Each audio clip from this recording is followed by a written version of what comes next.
اس کے علاوہ زمانہ جاہلیت میں لوگوں کا ماہ سفر کے متعلق یہ گمان تھا کہ اس میں بکثرت مصیبتیں اور آفتیں نازل ہوتی ہیں۔ اور تیسری بات، سفر کے مہینے میں بعض اہل عرب کا یہ گمان تھا کہ سفر سے مراد وہ سانپ ہے جو انسان کے پیٹ میں ہوتا ہے اور بھوک کی حالت میں انسان کے ڈستا ہے اور کاٹتا ہے، اور بھوک کی حالت میں جو تکلیف ہوتی ہے وہ اسی کے ڈسنے سے ہوتی ہے۔ چوتھی بات، بعض اہل عرب کا یہ نظریہ تھا کہ سفر سے مراد پیٹ کا وہ درد ہے جو بھوک کی حالت میں اٹھتا ہے اور بھڑکتا ہے یا جوش مارتا ہے، جس کی وجہ سے پیٹ میں درد ہوتا ہے اور بعض اوقات اس کو جان سے بھی مار دیتا ہے۔ تو اہل عرب اس کو بہت زیادہ برا سمجھا کرتے تھے۔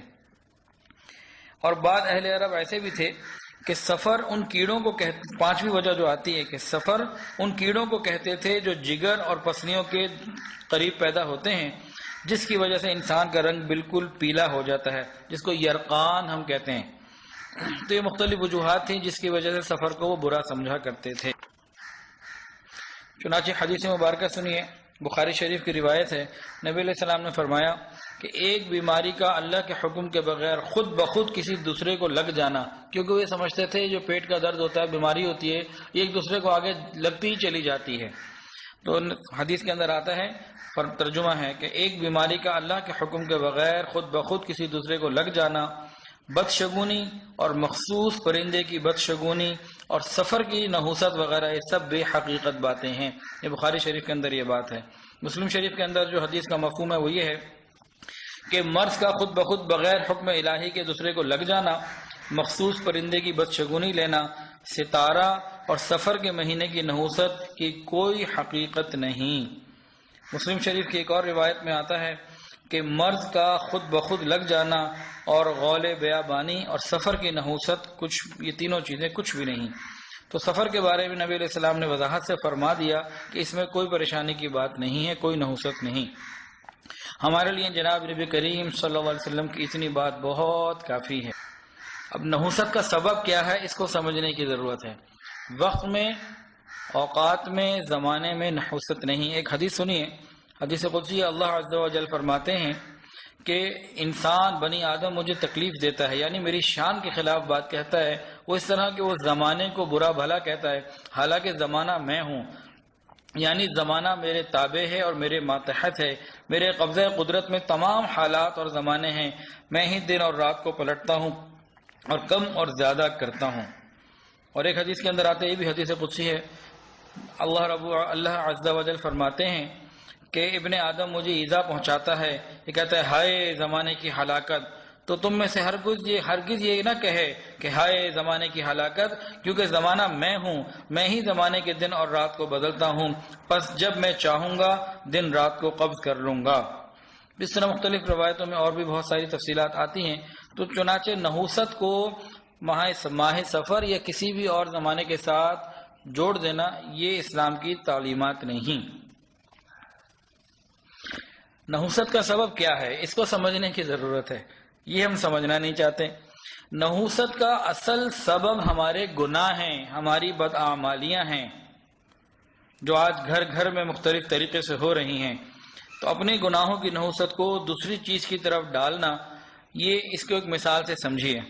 دیکھیں بھائی، ایک کالے رنگ کا حبشی تھا، بہت ہی بدصورت قسم کا۔ وہ جا رہا تھا، راستے میں اس کو ایک شیشہ پڑا ہوا ملا۔ اس حبشی نے پہلے کبھی اپنا چہرہ شیشے میں نہیں دیکھا تھا۔ اس حبشی نے وہ شیشہ اٹھایا، جب اپنا منہ دیکھا تو بہت ہی بدنما اور برا محسوس ہوا، ناک بڑی، رنگ کالا۔ تو اس حبشی کو اپنا چہرہ بہت برا معلوم ہوا اور فوراً غصے میں آ کر اس نے شیشے کو زمین پر پھینک دیا اور کہا، تو اتنا بدصورت اور بدنما ہے، اسی لیے تجھے کسی نے یہاں اٹھا کے پھینک دیا۔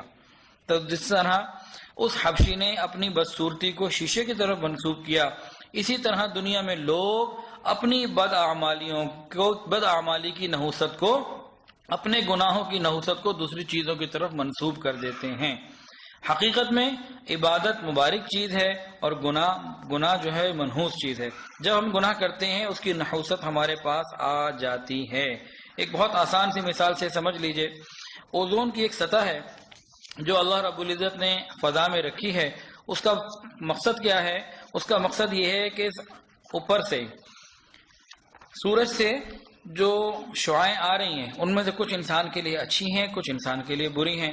تو جو اچھی ہیں وہ نیچے آنے دیتی ہے اور جو بری ہیں وہ اس کو وہاں پہ فلٹر کر کے روک لیتی ہے. تو یہ اس کا ایک فنکشن ہے کہ انسان کو بری جو وہاں سے انرجی آتی ہے، وہ جو نقصان دہ چیزیں ہوتی ہیں انسان کو روک دیتی ہے. اب ہوتا کیا ہے کہ جو ہماری یہ نیچے پولوشن ہے، دھواں ہے، یہ چیزیں جب اوپر پہنچتی ہیں نا تو اوزون کی سطح کو خراب کرتی ہیں، اس لیئر کو خراب کرتی ہیں، اور پھر وہاں سے وہ بری چیزیں جو ہمارے لیے وہ نقصان دہ ہے جسمانی صحت کے لیے، وہ نیچے آ کے ہمیں تکلیف پہنچاتی ہیں.